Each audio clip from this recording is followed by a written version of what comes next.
चिंता, शर्म और डर, इन तीनों को खत्म कैसे करना है, यही हम आज एक गौतम बुद्ध की रोचक कहानी के माध्यम से जानेंगे। तो चलिए शुरुआत करते हैं। एक समय की बात है, एक नगर में एक व्यापारी रहता था। वह अपने और अपने परिवार के भरण पोषण के लिए नमक का व्यापार किया करता था। उसके परिवार में उसकी पत्नी और 2 पुत्र थे। व्यापारी के दोनों पुत्रों का स्वभाव एकदम विपरीत था। जहां एक और उसका बड़ा पुत्र बहुत ही संकोची और शर्मीले स्वभाव का था, उसे किसी से बात करने में भी शर्म आती थी। वहीं उसका छोटा पुत्र बहुत ही बेरहमी और खुले स्वभाव वाला व्यक्ति था।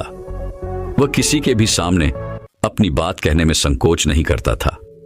लोग अक्सर बड़े पुत्र को भोला और बेवकूफ समझते थे और कई बार तो लोग उसके इस भोले और संकोची स्वभाव का फायदा भी उठा लेते थे, लेकिन वह पलटकर कभी किसी को कुछ नहीं कहता था। व्यापारी अपने पुत्र के ऐसे स्वभाव के कारण उस पर बहुत अधिक नाराज रहता था। ठीक से बातचीत ना कर पाना और शर्मीले स्वभाव के कारण व्यापारी ने कई बार अपने बड़े पुत्र की पिटाई भी कर दी थी। हालांकि बार बार उस पर गुस्सा करने और पीटने की वजह से व्यापारी के बड़े पुत्र का स्वभाव सुधरने की बजाय और खराब हो गया था।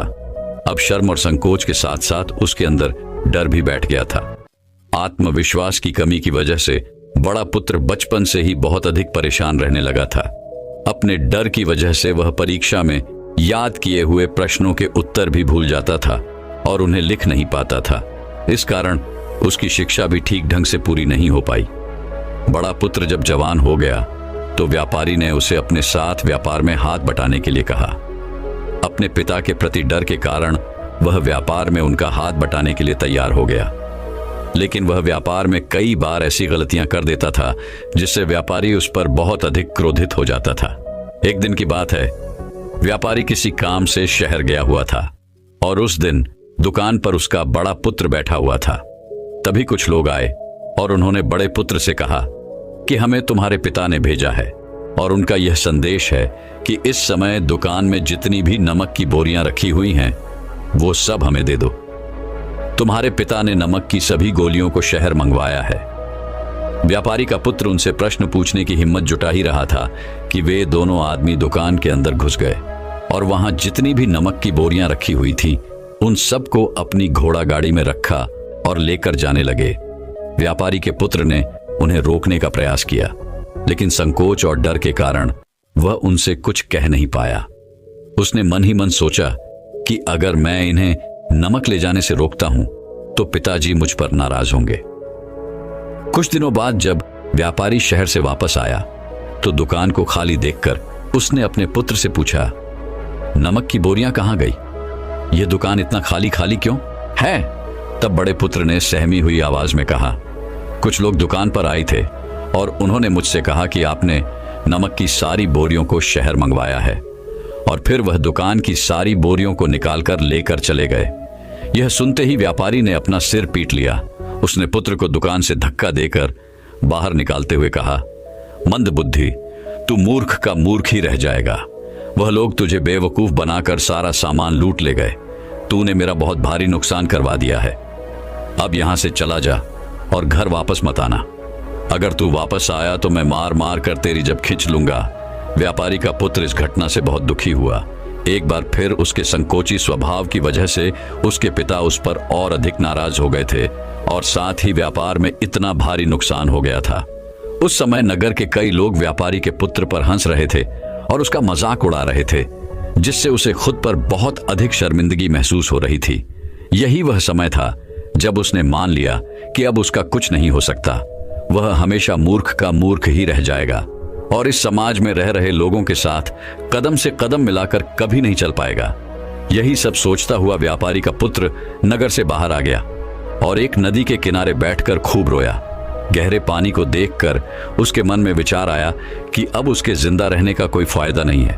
उसने निश्चय कर लिया कि आज इस नदी में डूबकर वह खुद को समाप्त कर लेगा। असफल जीवन जीने से अच्छा है कि वह खुद को समाप्त कर ले। उसने जैसे ही नदी में छलांग लगाई और डूबने लगा तो उसी नदी में स्नान कर रहे एक बौद्ध भिक्षु ने उसे बचा लिया और नदी से निकालकर बाहर ले आए।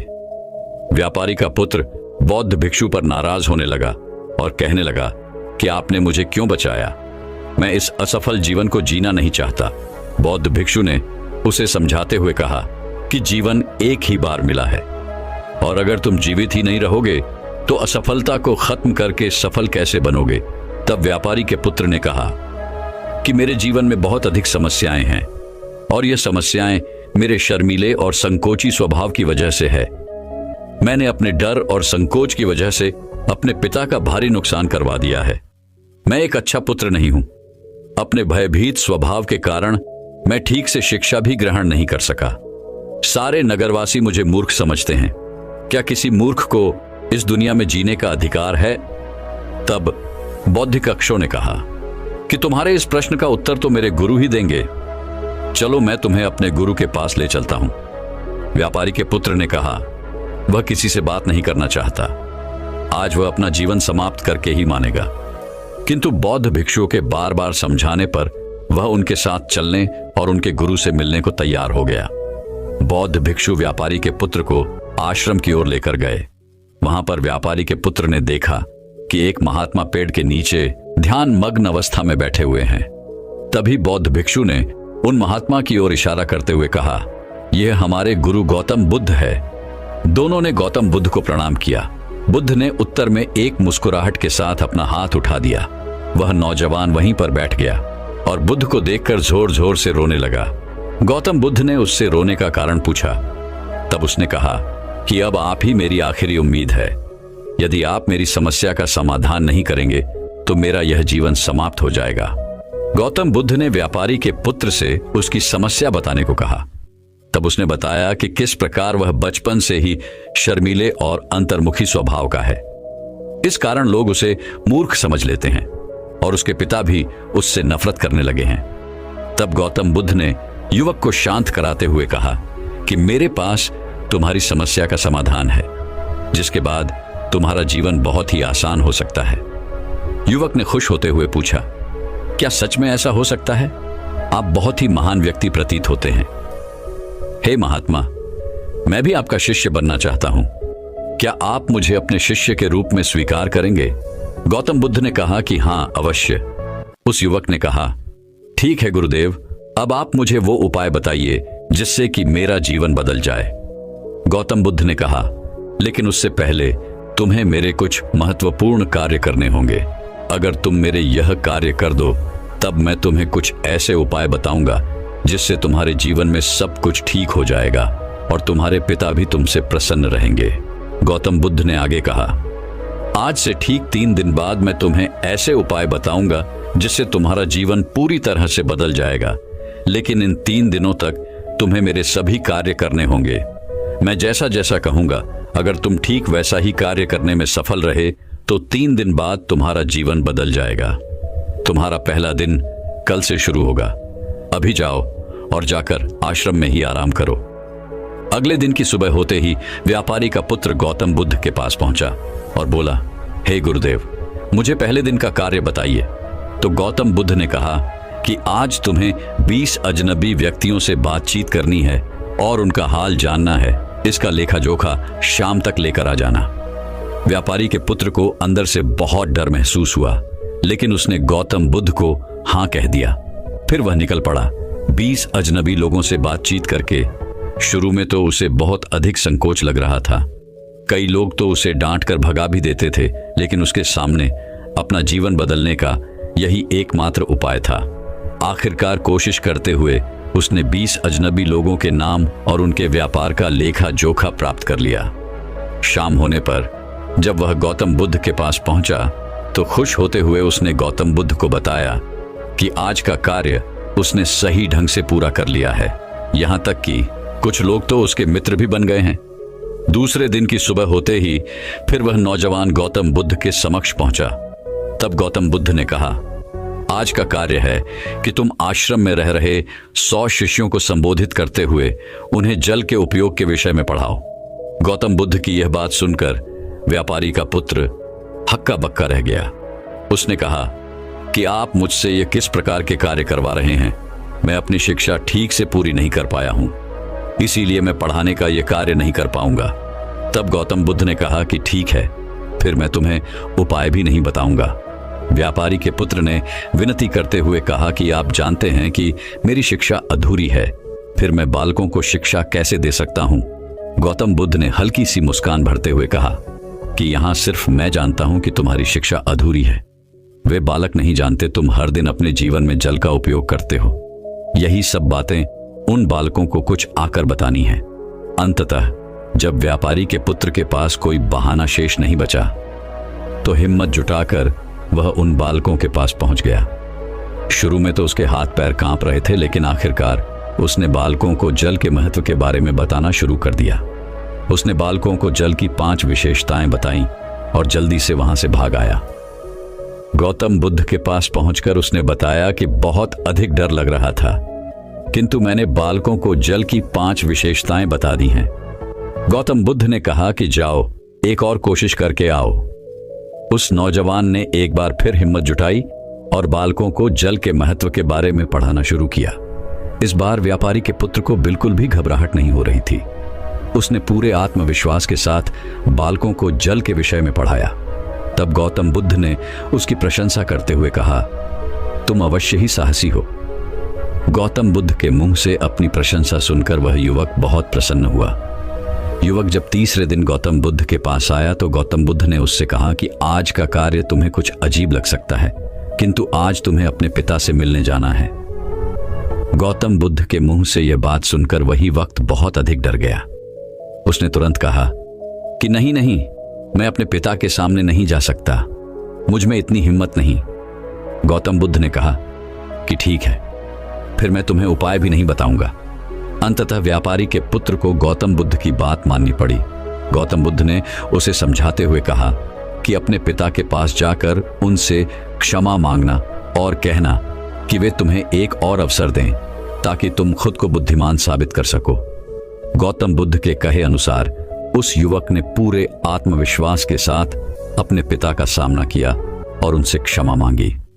आखिरकार व्यापारी ने अपने पुत्र को क्षमा कर दिया और उसे एक और अवसर देने के लिए तैयार हो गया।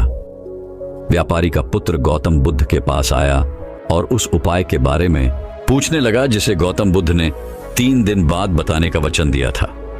तब गौतम बुद्ध ने मुस्कुराते हुए कहा कि तुमने स्वयं ही अपना उपाय खोज लिया है। तुम किसी से बात नहीं कर पाते थे, संकोची और शर्मीले थे। यह सब तुम्हारे मन में बैठा हुआ डर था और तुमने जैसे ही उस डर का सामना किया वह खत्म हो गया।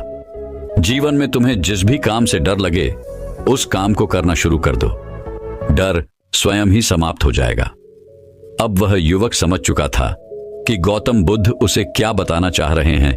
उसने गौतम बुद्ध का धन्यवाद किया और उनसे वादा किया कि वह जीवन में सफल होकर दिखाएगा। तो दर्शकों, चलिए अब अगली डर और शर्म के ऊपर की कहानी की शुरुआत करते हैं। गांव में रहने वाला एक नौजवान लड़का अपने मानसिक डर से बहुत परेशान था। उसे हमेशा किसी न किसी बात का डर लगा ही रहता था। कभी वह यह सोचकर डरता कि पता नहीं उसका भविष्य कैसा होगा, वह खुद के और अपने माँ बाप के सपने पूरे कर भी पाएगा या नहीं। उसे हमेशा यही लगता था कि उसके अंदर बहुत सारी कमियां हैं और इसी सोच की वजह से वह खुद को दूसरों की तुलना में छोटा और कमतर समझता था। यहां तक कि उसे लोगों से खुलकर बात करने में भी डर लगता था। जब वह लोगों के साथ उठता बैठता या बातें करता तो उसे लगता कि लोगों का ध्यान सिर्फ उसकी कमियों की तरफ ही है। इसीलिए वह लोगों के सामने असहज और घबराहट महसूस करता था। उसे इस बात से भी जलन होती थी कि उसके आसपास के लोग उससे आगे कैसे निकल रहे हैं, और साथ ही उसे इस बात का डर भी लगा रहता कि कहीं उसके मित्र या आसपास के लोग उससे आगे ना निकल जाएं, और अगर ऐसा हुआ तो वह उनके सामने छोटा और कमजोर साबित हो जाएगा। और इसी पिछड़ने व कमजोर साबित होने के डर से वह पता होने के बाद भी अपने मित्रों और साथियों के साथ ऐसी किसी भी जानकारी या अवसर को साझा नहीं करता था जिसमें उसे लगता था कि सामने वाला उस जानकारी या अवसर का फायदा उठा लेगा। इसीलिए वह लोगों के सामने असहज और घबराहट महसूस करता था। उसे इस बात से भी जलन होती थी कि उसके आसपास के लोग उससे आगे कैसे निकल रहे हैं, और साथ ही उसे इस बात का डर भी लगा रहता कि कहीं उसके मित्र या आसपास के लोग उससे आगे न निकल जाएं, और अगर ऐसा हुआ तो वह उनके सामने छोटा और कमजोर साबित हो जाएगा। और इसी पिछड़ने व कमजोर साबित होने के डर से वह पता होने के बाद भी अपने मित्रों और साथियों के साथ ऐसी किसी भी जानकारी या अवसर को साझा नहीं करता था जिसमें उसे लगता था कि सामने वाला उस जानकारी या अवसर का फायदा उठाकर उसे आगे निकल जाएगा। वह मानसिक रूप से इतना भयभीत और कमजोर हो चुका था कि उसे दूसरे लोगों को असफल होता हुआ देखकर खुशी मिलती थी। वह अक्सर खुद के काम और तरक्की की तुलना अपने आसपास के दूसरे लोगों से करता और जो व्यक्ति उससे अधिक सफल होता उस व्यक्ति के प्रति उसके मन में जलन और ईर्ष्या के भाव पैदा होने लगते और जो व्यक्ति उससे कम सफल होता उस व्यक्ति को देखकर उसे खुशी मिलती। अपनी इस तुलनात्मक और नकारात्मक सोच से वह डर की वजह से वो नौजवान अक्सर अशांत रहता था और उसे पता भी था कि यह डर और तुलनात्मक सोच उसके लिए ठीक नहीं है। यह उसे पीछे की ओर खींच रही है, लेकिन फिर भी बहुत कोशिश करने के बाद भी वह अपने इस मानसिक डर और नकारात्मक सोचने की आदत को छोड़ नहीं पा रहा था और समय के साथ उसका यह डर और भी अधिक बढ़ता जा रहा था, जिससे वह और भी अधिक चिंता और तनाव से घिरता जा रहा था, लेकिन कुछ भी कर नहीं पा रहा था। तभी अचानक उसे एक दिन एक बौद्ध भिक्षु के बारे में पता चला जो कि उसके पड़ोस के गांव में बने बौद्ध मठ में ही रहा करते थे। वह बौद्धिक शुभ एक ध्यानी व्यक्ति थे और उनके बहुत सारे शिष्य भी थे। वह अपनी बुद्धि और ज्ञान के बल पर लोगों की बड़ी बड़ी समस्याओं का समाधान निकालने के लिए उस पूरे क्षेत्र में प्रसिद्ध थे। बौद्ध भिक्षु के बारे में जानकारी मिलते ही वह नौजवान लड़का अगले दिन बौद्ध भिक्षु के पास पहुंच जाता है और उनको प्रणाम कर उनके समक्ष एक उदास चेहरे के साथ बैठ जाता है। पहले तो बौद्ध भिक्षु ने उसके चेहरे की तरफ बड़े ध्यान से देखा और फिर एक बड़ी ही शांत और मधुर आवाज में उसके आने का कारण पूछा। उस नौजवान लड़के ने बड़े ही उदास और दुखी मन के साथ अपनी कहानी सुनानी शुरू की। उसने कहा, मुनिवर, मैं अक्सर डरा हुआ और अशांत रहता हूं। मैं अक्सर अपने भविष्य और काम को लेकर चिंतित और भयभीत रहता हूं। मुझे हमेशा दूसरों से पिछड़ने और कमजोर साबित होने का डर सताता रहता है। मुझे दूसरों की सफलता देखकर जलन और ईर्ष्या होती है और उनकी असफलता में खुशी मिलती है। मैं हर पल खुद पर संदेह करता रहता हूं और दूसरों से खुद की तुलना करता रहता हूं, जिसकी वजह से मैं अंदर से बहुत ही अशांत और परेशान हो चुका हूं और इस अशांति व डर की वजह से मैं अपने जीवन में कुछ बड़ा नहीं कर पा रहा हूं। मुनिवर, मैं आपके पास बड़ी उम्मीद लेकर आया हूं। कृपया मुझे कोई सही रास्ता दिखाएं। बौद्ध भिक्षु ने उस नौजवान लड़के की बात पूरे ध्यान से सुनी और फिर एक साथ वह गंभीर आवाज में कहना शुरू किया, ये सभी डर और लक्षण केवल उस व्यक्ति में पाए जाते हैं जिसमें आत्मविश्वास की कमी है, जिसे खुद पर भरोसा नहीं है और जो खुद के साथ सहज नहीं है, क्योंकि जिस व्यक्ति को खुद पर भरोसा है और जो खुद से जुड़ा हुआ है वह कभी भी किसी और की सफलता पर दुखी नहीं होगा और ना ही किसी की असफल होने पर उसे खुशी होगी। एक आत्मविश्वास से भरा व्यक्ति इस डर में नहीं जीता कि वह लोगों से पिछड़ जाएगा या फिर उनकी नजरों में कमजोर साबित हो जाएगा, क्योंकि उसे अपनी काबिलियत और मेहनत पर भरोसा होता है। इसीलिए वह हर परिस्थिति में अपना सर्वश्रेष्ठ देने का प्रयास करता है। बिना परिणाम की ज्यादा चिंता किए तो आज मैं तुम्हें 9 ऐसी आदतों के बारे में बताऊंगा जो उन लोगों के अंदर पाई जाती हैं जो आत्मविश्वास से भरे होते हैं, जिन्हें खुद पर भरोसा होता है, जो खुद के साथ सहज होते हैं और खुद से जुड़े होते हैं। और इन आदतों को अपनाकर तुम भी खुद को आत्मविश्वास से भर सकते हो, खुद के साथ तालमेल बिठाना सीख सकते हो और खुद को डर, जलन, ईर्ष्या और तुलना जैसे नकारात्मक विचारों से दूर रखकर अपने काम पर ध्यान दे सकते हो। तो मेरी इन बातों को ध्यान से सुनना और यह समझने का प्रयास करना कि तुम कहां पर खड़े हो, यानी इनमें से कौन सी आदतें तुम्हारे अंदर हैं और अभी ऐसी और कौन सी आदतें हैं जो तुम्हें अपने अंदर विकसित करनी है एक शांत, खुशहाल और सफल जीवन जीने के लिए। तो चलो शुरू करते हैं पहली आदत से। तो पहली आदत है कि चीजों और बातों को व्यक्तिगत रूप से लेना बंद करो। हर चीज को व्यक्तिगत यानी अपने ऊपर लेने की कोई जरूरत नहीं है, क्योंकि कोई भी इंसान अगर चीजों को व्यक्तिगत तौर पर लेता है, कोई भी बात अगर किसी समूह के लिए बोली जा रही है या आमतौर पर सबके लिए बोली जा रही है और वो व्यक्ति उस बात को अपने ऊपर ले लेता है, तो फिर वो वहां पर बहुत ज्यादा अपमानित महसूस करता है और अपने आत्मविश्वास को बहुत गहरी चोट पहुंचा लेता है। हमें चीजों को व्यक्तिगत रूप से लेने की बजाय, उसे व्यक्तिगत अर्थ देने की बजाय उसका सामूहिक और परिस्थितिक अर्थ निकालना सीखना चाहिए। यानी कि वो बात कितनों के लिए किस मकसद से और किस परिस्थिति में बोली गई है, इस बात को ध्यान में रखते हुए उसका मतलब निकालना चाहिए। और जो भी व्यक्ति अपने साथ सहज होता है उसे खुद पर भरोसा होता है। वह खुद को जानता है कि वह कौन है, इसीलिए वह कभी भी चीजों को व्यक्तिगत रूप से नहीं लेता। इसकी बजाय वह मौजूदा परिस्थिति के अनुसार उस बात का मतलब निकालता है। जब हम परिस्थिति और मौके के अनुसार चीजों या कही गई बातों का मतलब निकालना सीख जाते हैं तो फिर हम खुद को बेवजह का दोष देने और खुद पर बेमतलब का दबाव बनाकर परेशान होने से बच जाते हैं। दूसरी आदत है अपने आप पर, अपनी काबिलियत पर भरोसा रखना। अपने आप पर भरोसा करना यह सबसे खूबसूरत एहसास है। दूसरे हम पर भरोसा करें यह हमारे लिए बहुत अच्छी, बहुत खास बात तो है ही, लेकिन जब हम खुद पर भरोसा करना सीख जाते हैं तो जिंदगी बहुत ही आसान और खूबसूरत बन जाती है। क्योंकि जब हमारा खुद पर विश्वास पक्का हो जाता है तो फिर कोई हमारा साथ दे या ना दे, हम जिंदगी में आगे बढ़ते जाते हैं। और कितनी भी बड़ी से बड़ी मुसीबत हमारे सामने आए वो घुटने टेक कर चली ही जाती है और हम हंसते मुस्कुराते हुए आगे बढ़ते जाते हैं। आत्मविश्वास से भरे लोगों की तीसरी आदत है कि उनकी जिंदगी में एक ठहराव होता है और वह बिना किसी घबराहट के अपना पर्याप्त समय लेते हैं। जिंदगी में सब कुछ तुरंत नहीं मिलता और ना ही हर समय परिस्थितियां हमारे अनुकूल होती हैं। ऐसा नहीं होता कि सब कुछ एकदम से और तुरंत हो जाएगा। कई बार ऐसा होता है कि हमें रुकने की जरूरत पड़ती है। चीजों को अच्छे से समझने और करने के लिए थोड़े ठहराव की जरूरत पड़ती है। और इस बीच यह जो समय लगता है इसमें ज्यादातर लोग अपना धैर्य खो देते हैं। लेकिन जो मजबूत इंसान होगा, जो अपने साथ सहज होगा, उसमें यह खासियत होगी कि वह थोड़ा सा समय लेगा, लेकिन उसे भरोसा होगा कि जो समय वह ले रहा है या जो समय उस काम में लग रहा है वह वास्तव में उसे और उसकी जिंदगी को बेहतर बना रहा है। तो वो इंसान खुशी खुशी अपना समय लेगा, इंतजार करेगा और विचलित हुआ, परेशान होने की बजाय उसके अंदर बहुत सारा धैर्य और आभार होगा कि चलो चीजें कम से कम बेहतर तो हो रही है।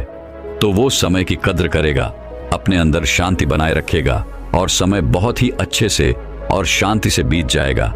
आत्मविश्वास से भरे और मानसिक रूप से मजबूत लोगों की चौथी आदत है कि वो दूसरों को भी आगे बढ़ाने में विश्वास करते हैं। एक मजबूत इंसान ही दूसरे को भी आगे बढ़ा सकता है, उसे ऊंचा उठा सकता है, उसे कुछ सिखा सकता है। जो इंसान खुद में मजबूत होता है, खुद को पसंद करता है, खुद के साथ सहज होता है, संतुष्ट होता है, वही इंसान दूसरों की मदद कर सकता है। लेकिन जो खुद ही बेचारा है, खुद ही कमजोर है, स्वयं से संतुष्ट नहीं है, वो क्या दूसरों की मदद करेगा? उसे तो खुद दूसरे लोगों से मदद की जरूरत है। लेकिन जो इंसान खुद पर भरोसा करता है वह खुद के साथ सहज और संतुष्ट होता है। इसीलिए वह किसी भी प्रकार की जलन, ईर्ष्या या तुलना के चक्कर में नहीं पड़ता। उसे दूसरे लोगों की मदद करने में भी खुशी मिलती है, क्योंकि वह जानता है कि जितना मैं मजबूत हूं उतना ही अगर कोई और मजबूत बनता है तो मजबूत लोगों का एक समूह बनेगा और सब मिलकर मजबूती से आगे बढ़ेंगे। खुद पर भरोसा करने वाले और मानसिक रूप से मजबूत लोगों की पांचवी आदत है कि वह बिना ज्यादा क्रोधित हुए, बिना अपना आपा खोए, बिना किसी को नुकसान पहुंचाए और बिना डरे अपनी बात को अच्छी तरीके से रखना जानते हैं।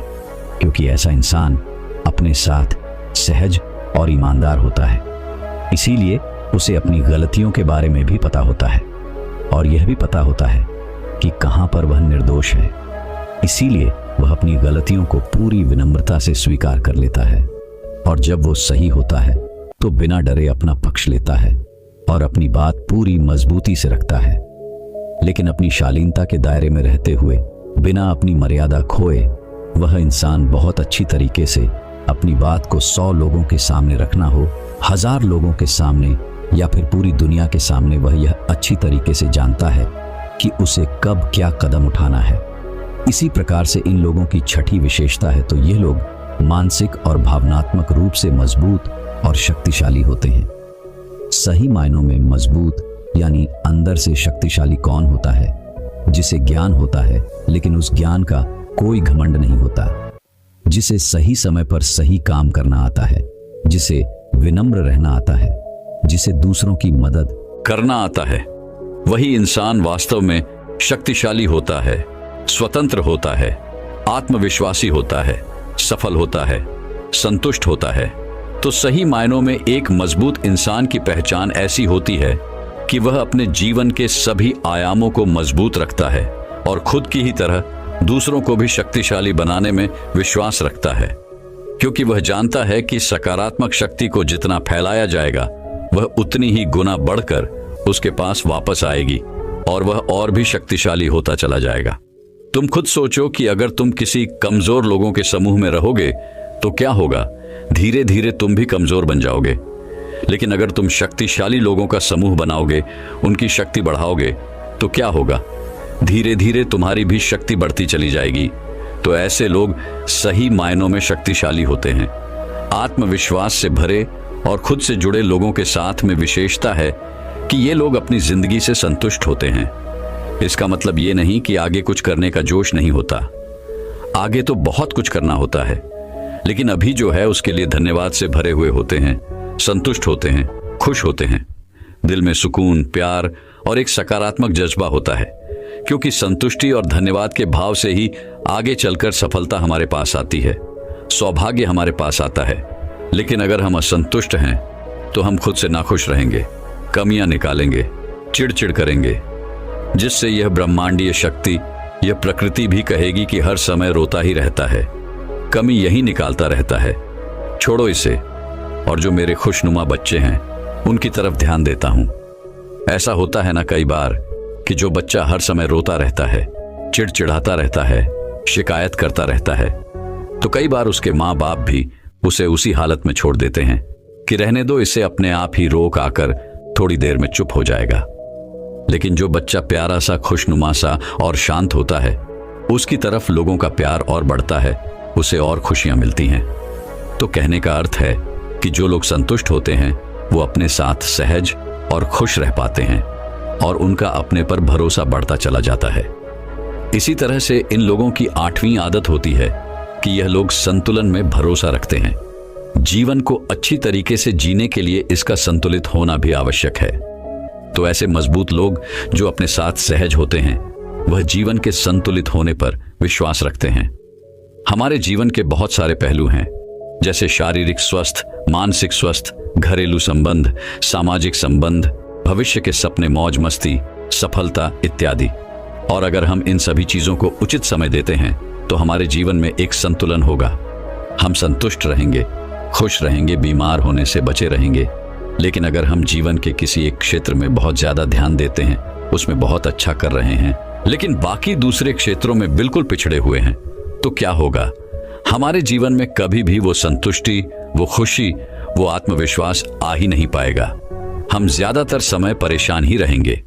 इसीलिए तुम्हारे जीवन के जो भी कमजोर क्षेत्र हैं, उनकी ओर भी ध्यान दो और एक योजना बनाओ कि कैसे उन्हें बेहतर किया जा सकता है, जिससे तुम अपने जीवन में एक संतुलन स्थापित कर सको।